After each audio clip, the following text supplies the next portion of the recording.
Às vezes, as pessoas que mais deveriam nos conhecer são as que decidem enxergar apenas a versão que criaram de nós em suas mentes.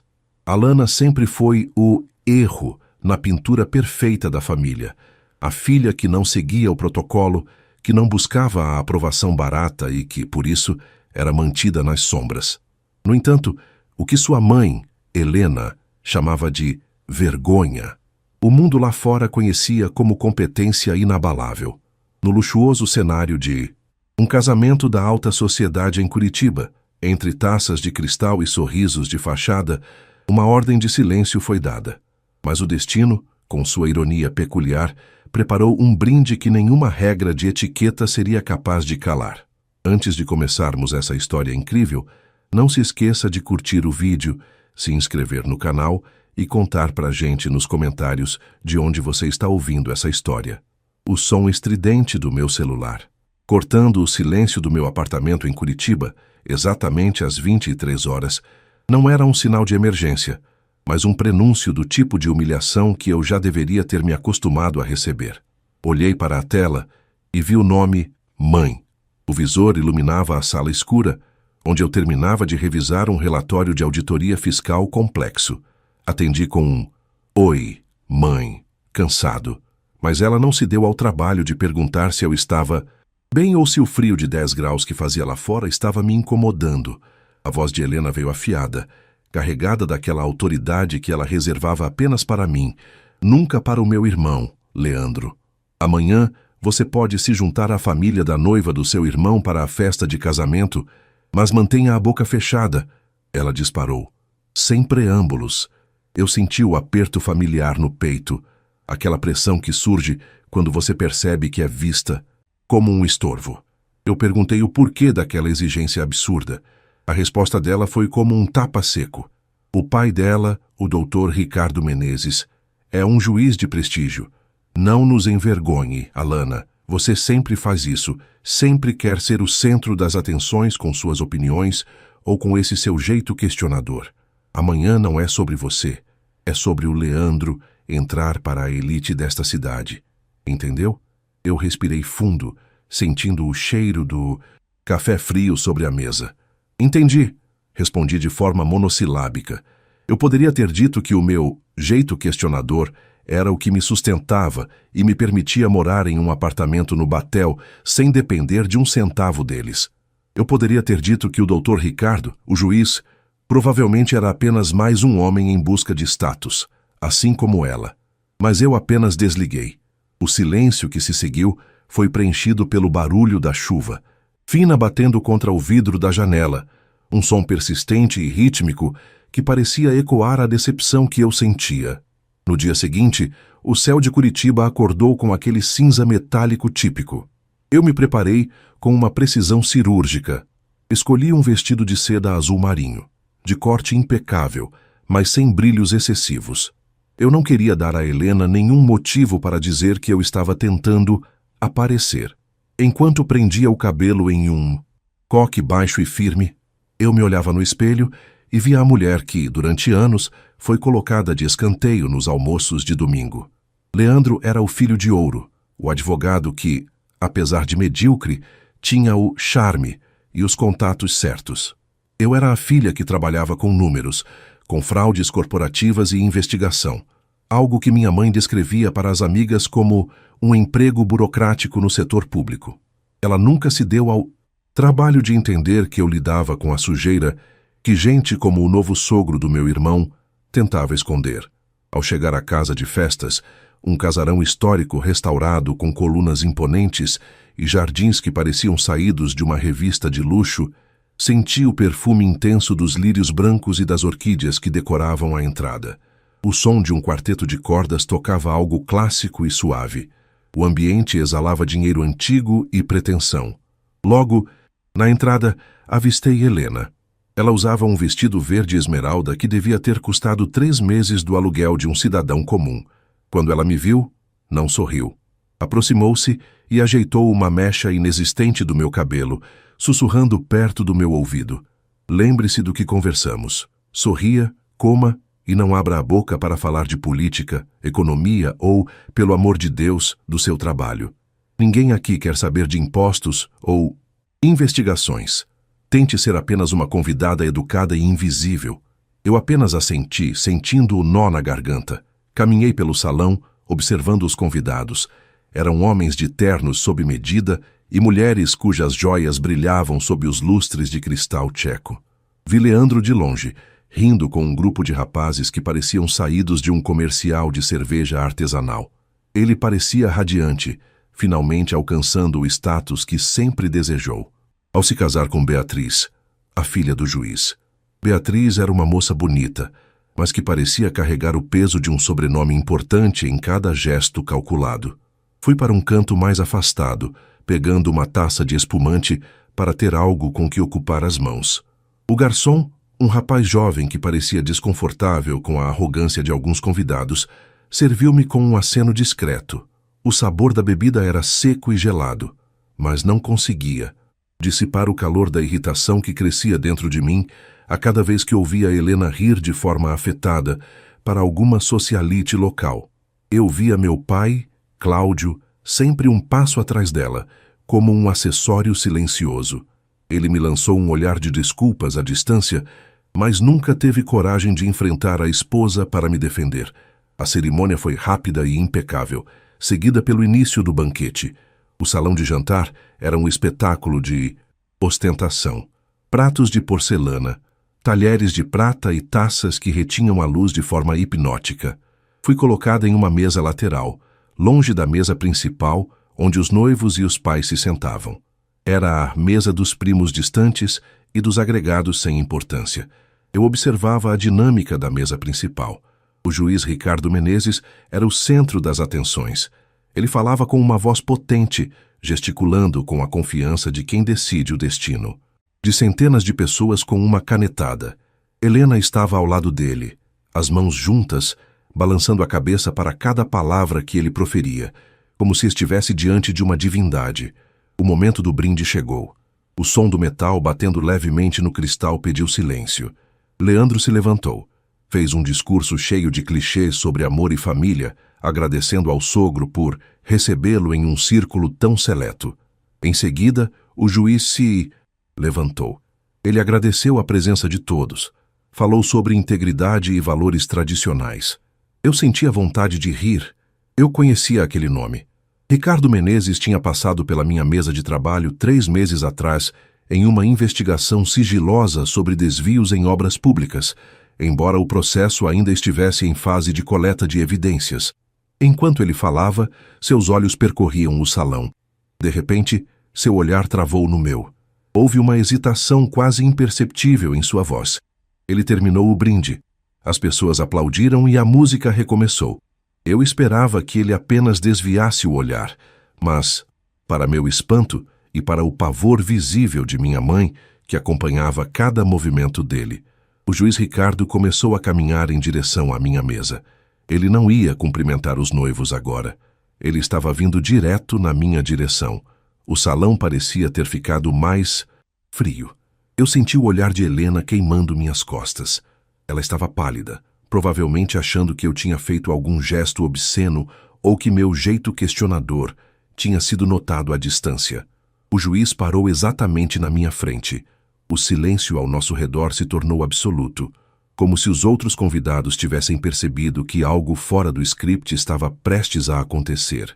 Ele me encarou por alguns segundos, as sobrancelhas franzidas em uma mistura de incredulidade e reconhecimento. "Olá", ele disse, com a voz agora desprovida daquela arrogância de tribuna. "Eu estou surpreso em vê-la aqui. Alana, não é? O que exatamente você é deles?" Minha mãe se aproximou rapidamente, como se fosse me puxar pelo braço. "Doutor Ricardo, me perdoe", ela começou, com a voz trêmula de nervosismo. "Esta é minha filha, Alana. Eu pedi para ela ser discreta. Ela não tem o costume de frequentar lugares assim. Peço desculpas se ela incomodou o senhor de alguma forma. Ela às vezes não sabe o seu lugar." O juiz nem sequer olhou para Helena. Ele continuou me encarando, e pela primeira vez na noite, eu sorri. Não um sorriso de submissão, mas o sorriso de quem tem todas as cartas na mesa. O silêncio que se instalou no salão foi tão denso que eu podia ouvir o zumbido suave do sistema de ar-condicionado e o estalar discreto das bolhas de espumante na minha taça. Minha mãe, Helena, estava com os olhos arregalados, uma mistura de pânico e servilismo estampada em seu rosto perfeitamente maquiado. Ela apertava o xale de seda sobre os ombros e eu podia ver o tremor em seus dedos. Ela realmente acreditava que eu, a filha problemática, tinha feito algo para ofender o grande patriarca daquela nova e poderosa aliança familiar. O Dr. Ricardo Menezes, no entanto, ignorou completamente as desculpas patéticas dela. Seus olhos não saíram dos meus. Incomodar? O juiz finalmente disse, a voz ecoando com uma autoridade que fez os convidados nas mesas próximas se inclinarem para ouvir. Minha senhora, eu não creio que a sua filha saiba ser outra coisa que não seja impecavelmente profissional. Eu só não esperava encontrá-la aqui, num evento social, e muito menos descobrir que ela é irmã do noivo de Beatriz. Helena piscou, confusa. O brilho dos lustres de cristal parecia refletir sua desorientação. Leandro, que se aproximara com Beatriz, parou a poucos passos de distância, a expressão de triunfo que carregava durante toda a noite começando a murchar. O juiz Ricardo deu um passo à frente, estendendo a mão para mim com um respeito que ele não tinha demonstrado nem mesmo para o meu pai. Doutor Alana, se eu soubesse que tínhamos esse vínculo, teria feito questão de recebê-la pessoalmente na mesa principal, ele continuou. O relatório que sua equipe entregou na semana passada sobre a conformidade dos contratos da prefeitura foi esclarecedor e, se me permite dizer, de uma coragem técnica que raramente vejo no tribunal. Eu apertei a mão dele com firmeza. A pele dele era fria, mas o aperto era de alguém que reconhecia um igual, ou alguém que sabia que era melhor ter por perto. Eu sentia o cheiro do perfume caro dele, uma mistura de sândalo e tabaco, que agora parecia menos intimidador. Obrigada, Dr. Ricardo, respondi, mantendo a voz calma e modulada, exatamente como a minha mãe me implorara para não fazer. Eu separo estritamente a vida profissional da pessoal. Hoje, estou aqui apenas como a irmã do Leandro. Minha mãe fez questão de me lembrar que este é o momento dele de brilhar, não o meu. Lancei um olhar rápido para Helena. Ela parecia ter envelhecido 10 anos em 10 segundos. Sua boca se abriu e fechou, como um peixe fora de água. Leandro interveio, tentando recuperar o controle da narrativa, mas sua voz saiu um tom acima do normal, denunciando o nervosismo. Alana sempre foi muito dedicada aos números, né, sogro? Mas ela é modesta. A gente nem sabia que vocês já tinham trabalhado juntos, Leandro disse, forçando uma risada que soou oca no vasto salão de mármore. Não trabalhamos juntos, Leandro. O juiz corrigiu secamente, sem desviar os olhos de mim. A doutora Alana é a responsável pela Auditoria Especial de Combate a Fraudes. Ela não trabalha com números. Ela decide quais números são reais e quais são ficção criminosa. O meu tribunal depende da integridade de pessoas como ela, para que a justiça não seja cega para a corrupção. Um murmúrio correu pelas mesas. As pessoas que antes me ignoravam, tratando-me como o patinho feio da família, agora me observavam com uma curiosidade renovada e, em alguns casos, com um medo mal disfarçado. Eu percebi que alguns dos empresários presentes na festa podiam muito bem estar em pastas que aguardavam a minha assinatura na minha mesa de trabalho, no centro da cidade. O juiz Ricardo inclinou-se pouco mais, baixando o tom de voz, mas ainda audível para a nossa pequena e tensa roda. Espero que possamos conversar mais tarde, Alana. Há certos detalhes sobre o caso dos precatórios que eu gostaria de entender melhor sob a sua perspectiva técnica. A sua boca fechada, como sua mãe sugeriu, seria uma perda lastimável para o judiciário paranaense. Com certeza, Dr. Ricardo, estarei à disposição, eu disse, com um sorriso. Educado. Ele acenou com a cabeça e voltou para a mesa principal. Mas o clima da festa tinha mudado irrevogavelmente para mim. Assim que ele se afastou, Helena me puxou pelo braço com uma força desnecessária, arrastando-me para um canto sombrio perto das cortinas de veludo pesado. O cheiro de álcool e desespero emanava dela. O que foi isso, Alana? Ela sibilou, os olhos faiscando. Que tipo de jogo você está jogando? Por que você nunca me disse que tinha esse tipo de intimidade com o pai da Beatriz? Você fez isso para me desmoralizar? Para me fazer parecer uma idiota na frente deles? Eu olhei para ela e, pela primeira vez, não senti a necessidade de me explicar ou de pedir desculpas. Senti apenas um cansaço profundo. Eu não fiz nada, mãe. Eu apenas vim, como você pediu. Eu fiquei em silêncio, como você ordenou. Foi ele quem veio falar comigo. E ele me conhece porque eu faço o meu trabalho bem feito, algo que você nunca se deu ao trabalho de perguntar como funciona. Para você, eu era apenas a filha que não usava as roupas certas ou que não tinha os amigos influentes. Não ouse falar assim comigo, ela disse, mas sua voz falhou. Ela olhou em volta e preocupada se alguém estava vendo a nossa discussão. Você quase arruinou tudo. O Leandro precisa desse apoio. O juiz é um homem. Perigoso, Alana. Você não sabe com quem está lidando. Eu sei exatamente com quem estou lidando, mãe, respondi, soltando meu braço. E talvez seja você quem não saiba quem eu me tornei. Afastei-me dela e caminhei em direção ao buffet. A comida era sofisticada. Risoto de aspargos com azeite de trufas, salmão curado. Mas o gosto parecia cinza na minha boca. Eu sabia que a noite estava longe de terminar. Leandro se aproximou de mim, alguns minutos depois, enquanto eu fingia observar os jardins através das grandes janelas de vidro. Alana, a gente precisa conversar, ele disse, a voz baixa e urgente. O que o Ricardo falou sobre a auditoria? Você está mesmo investigando os contratos da prefeitura? Os contratos da GNM Construções? Eu me virei para ele. Leandro estava suando, apesar do frio curitibano. A GNM era a empresa que tinha financiado metade da campanha. De amigos próximos dele, e segundo boatos que eu estava apurando, tinha ligações nebulosas com a família de Beatriz. Você sabe que eu não posso falar sobre investigações em curso, Leandro. Ética profissional, lembra? Respondi, saboreando a ironia. Alana, por favor, é a minha família agora. Se houver algum problema, se você puder, você sabe, dar uma olhada com mais calma. Eu posso falar com o Ricardo. Ele pode te ajudar a subir na carreira de um jeito que você nem imagina. Eu olhei para o meu irmão e vi o mesmo DNA de manipulação da minha mãe. Eles não queriam a minha superação. Eles queriam o meu silêncio para proteger as suas próprias falhas. Você está me pedindo para prevaricar, Leandro? No seu próprio casamento? Perguntei, com uma calma gélida. Ele empalideceu e se afastou sem dizer mais nada.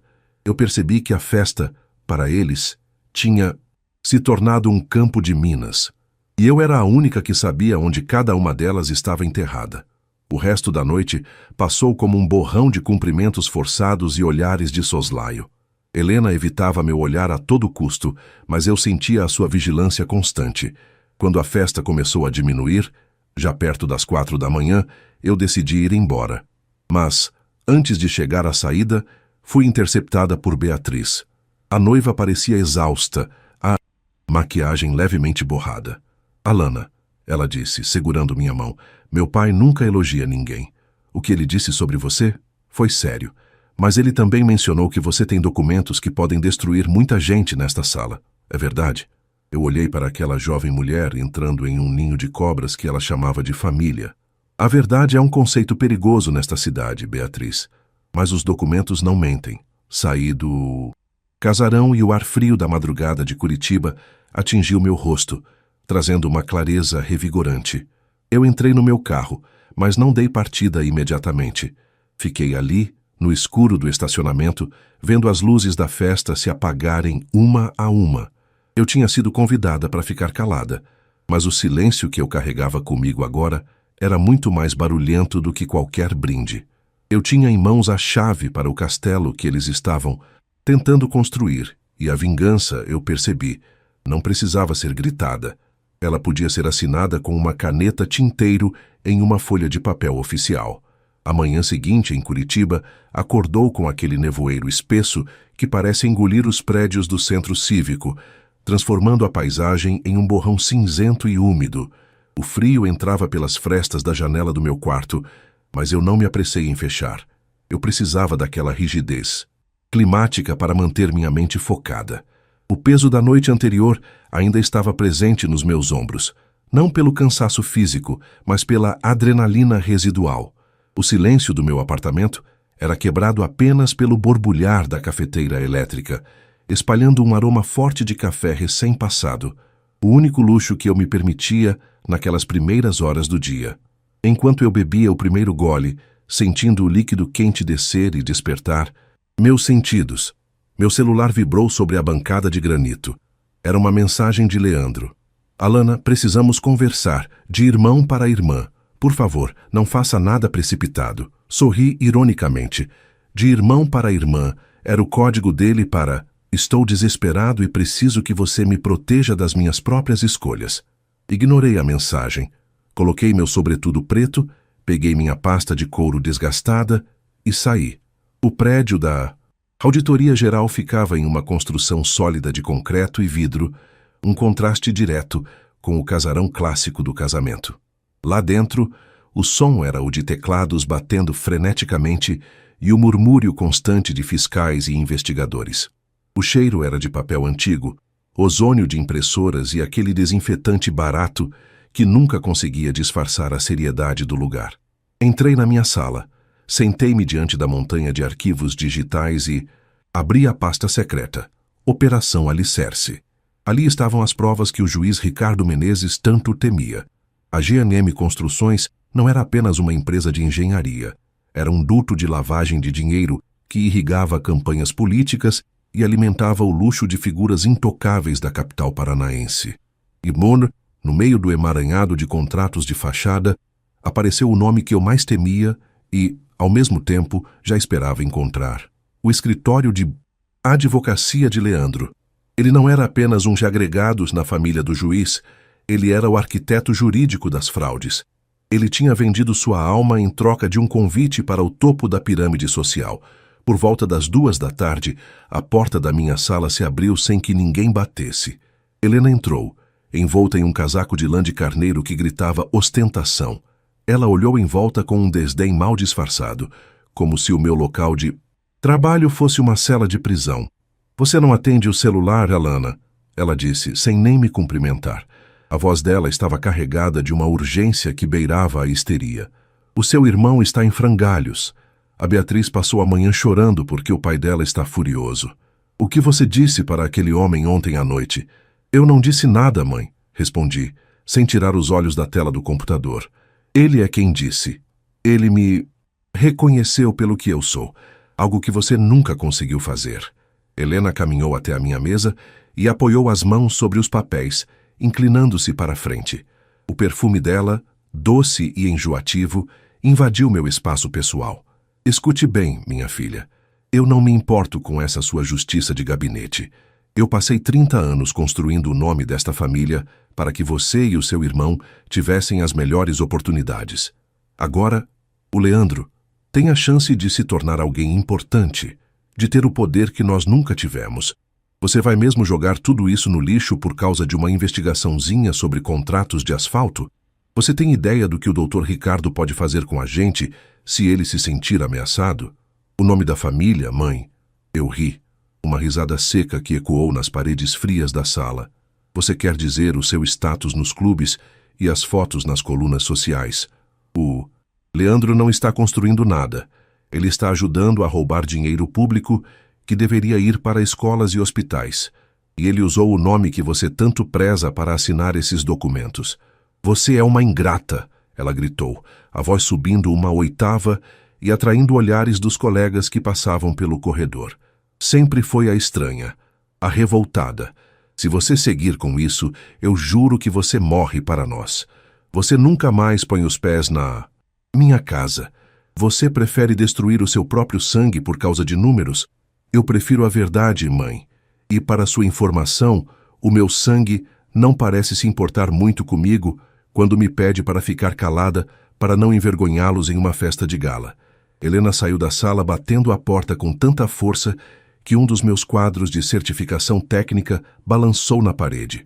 Eu respirei fundo, sentindo as mãos tremerem levemente. O isolamento era um preço alto, mas o silêncio que eles queriam me impor tinha um custo que eu não estava mais disposta a pagar.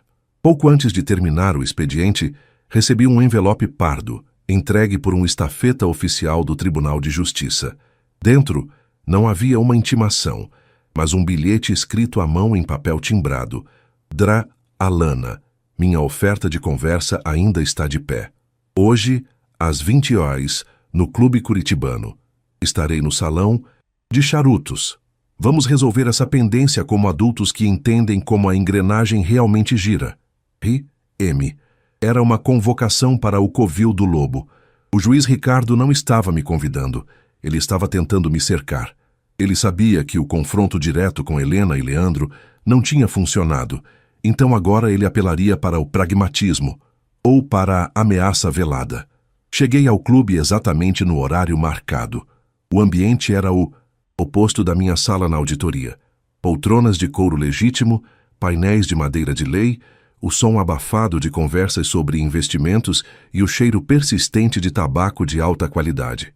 Ricardo estava sentado em um canto discreto, com uma dose de whisky single malt à sua frente. Ele não se levantou quando eu cheguei, apenas indicou a cadeira oposta com um gesto curto. Você é pontual, Alana. Uma virtude rara hoje em dia. Ele começou, a voz calma e perigosamente sedutora. Vamos pular as formalidades. Eu sei o que você tem na sua mesa, e você sabe o que eu posso fazer pela carreira do seu irmão, ou contra a sua. O senhor está me ameaçando dentro de um clube social, Dr. Ricardo? Perguntei, cruzando as pernas e mantendo o contato visual. Achei que um homem da sua inteligência seria mais sutil. Ele soltou uma fumaça densa do charuto e sorriu.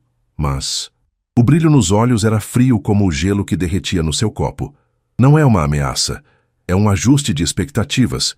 Curitiba é uma cidade grande, mas o círculo de quem realmente decide é muito pequeno. Seu irmão é talentoso, mas descuidado. Ele cometeu erros nos contratos da G&M. Erros que eu posso fazer desaparecer com um telefonema. Em troca, você apenas esquece de anexar certos relatórios técnicos ao processo principal. É um ganha-ganha. Sua mãe fica feliz, seu irmão fica rico e você, você pode ter a promoção que merece. E se eu decidir que a justiça não é uma mercadoria de troca? Questionei, sentindo o peso da decisão final se aproximando. Ricardo inclinou-se para a frente, a máscara de cordialidade caindo para revelar a face do poder bruto. Então você verá como é o frio de verdade nesta cidade quando todas as portas se fecharem para você. Sua família já te deu as costas. Não seja tola de dar as costas para mim também. Saí do clube sem dizer uma palavra. A chuva agora caía com força, lavando as ruas de pedra. Eu sabia o que precisava fazer. A vingança não seria apenas contra o juiz, mas contra o sistema de silenciamento que minha própria mãe ajudou a criar. Eu tinha as provas, eu tinha a coragem e, agora, eu tinha o motivo final. A semana que se seguiu ao encontro no Clube Curitibano foi, sem dúvida, a mais longa da minha vida. O ar de Curitiba parecia ter se tornado mais denso, uma névoa constante que não apenas escondia o topo dos prédios da Avenida Cândido de Abreu, mas também parecia abafar os sons da cidade. Eu me sentia como se estivesse caminhando sob a água, cada movimento meu sendo monitorado por olhos invisíveis. Recebi 3 ligações de Leandro, as quais deixei caírem na caixa postal, e uma sucessão de mensagens de minha mãe que oscilavam entre a súplica religiosa e a fúria descontrolada. No fundo, eu sabia que o medo deles não era pela minha segurança, mas pela manutenção de um castelo de cartas que eu estava prestes a soprar. Naquela quinta-feira gelada, o termômetro na rua 15 de novembro marcava 6 graus logo cedo. O frio era seco, daqueles que cortam a pele e fazem os ossos doerem, mas minha mente estava em chamas. Eu entrei na sede do Ministério Público, um prédio austero que exalava o cheiro de café forte e o som rítmico de impressoras de alta velocidade. Eu não estava mais apenas com relatórios técnicos, eu carregava comigo a minha dignidade, embrulhada em um pendrive e 3 pastas de documentos físicos que detalhavam como o juiz Ricardo Menezes e o escritório de Leandro lavaram mais de 20 milhões de reais através de obras superfaturadas na região metropolitana. O promotor que me recebeu, Um homem de cabelos grisalhos e olhar cansado, chamado Dr. Arnaldo, leu o resumo executivo em silêncio por quase meia hora.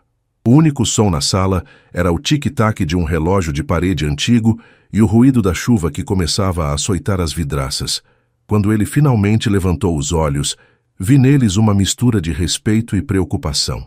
Você tem consciência de que, ao assinar este depoimento, não há mais volta, Alana? Ele perguntou, a voz grave ecoando no escritório revestido de livros jurídicos. Ricardo Menezes tem tentáculos em muitos lugares. Sua família será atingida em cheio. Minha família me pediu silêncio em um brinde de casamento para não envergonhá-los com a minha presença. Respondi, sentindo o gosto metálico da determinação na boca. Eles escolheram o lado deles. Eu estou apenas escolhendo a verdade. É o silêncio deles que custa caro para o Estado, não a minha voz. Assinei as folhas com uma caneta tinteiro pesada. O traço do meu nome no papel oficial pareceu um grito de libertação. Saí de lá e fui para um pequeno café no centro, onde pedi um chocolate quente espesso e um pão de queijo. Enquanto observava as pessoas apressadas sob seus guarda-chuvas, senti um estranho vazio. Não era tristeza. Era o espaço que a culpa que me foi imposta a vida toda, finalmente deixava livre. O golpe final veio 3 dias depois. Eu estava em casa, as luzes apagadas, assistindo a chuva cair quando o telejornal local interrompeu a programação.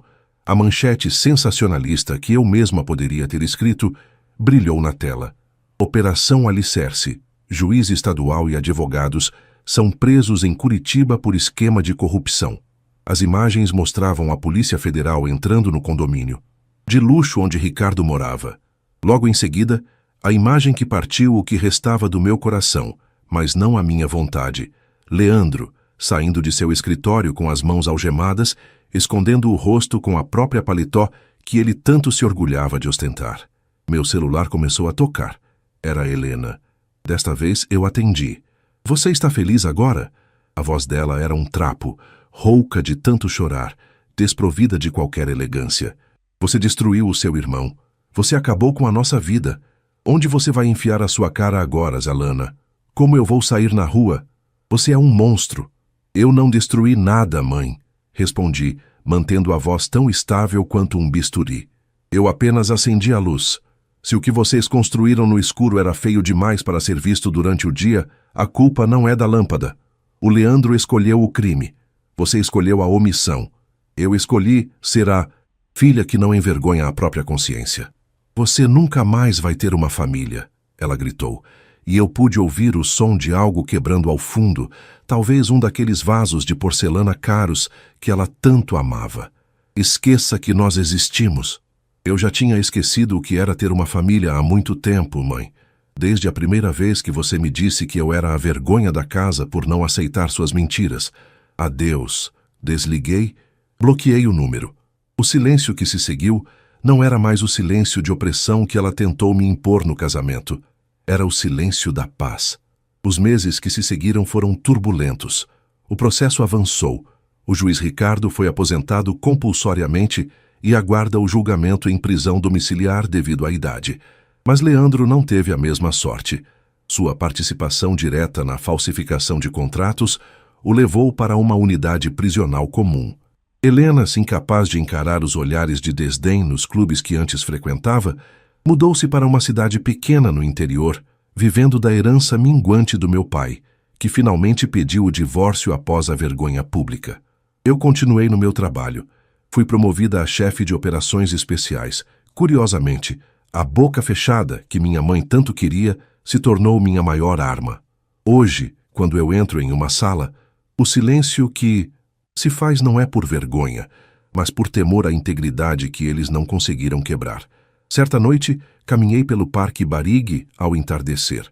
O céu estava pintado em tons de rosa e laranja, refletindo nas águas do lago. As capivaras pastavam calmamente, e o ar tinha aquele frescor de renovação que só Curitiba tem após uma tempestade. Senti uma mão no meu ombro. Era Beatriz. Ela parecia diferente, sem as joias pesadas, usando um jeans simples e um sorriso cansado, mas genuíno. Eu queria te agradecer, ela disse com a voz baixa. Quando tudo aconteceu, eu achei que minha vida tinha acabado. Mas descobri que eu vivia em uma gaiola de ouro. Meu pai nunca foi o herói que eu pensava. E o Leandro... Bom, o Leandro era apenas um reflexo da ambição dele. Você me deu a chance de começar do zero, sem mentiras. O preço da verdade é alto, Beatriz, respondi, olhando para o horizonte. Mas o preço da mentira é a nossa alma. Ela assentiu e seguimos caminhos opostos. Eu caminhei em direção ao meu carro, sentindo o peso da minha pasta de couro. Dentro dela, novos relatórios, novos nomes, novas investigações. A minha vingança não foi ver o Leandro preso ou a minha mãe humilhada. A minha verdadeira vingança foi me tornar a mulher que eles tentaram apagar. Eu não era mais a filha problemática ou o estorvo da família. Eu era a Alana, a mulher que aprendeu que a voz de uma única pessoa, quando dita com coragem, pode derrubar os muros mais altos de um império construído sobre a lama. Ao ligar o motor, o rádio tocava uma música suave. Olhei pelo retrovisor e vi o reflexo de uma mulher que não precisava mais de permissão para falar. O silêncio agora era meu aliado, e minha história, finalmente, era escrita com as minhas próprias mãos.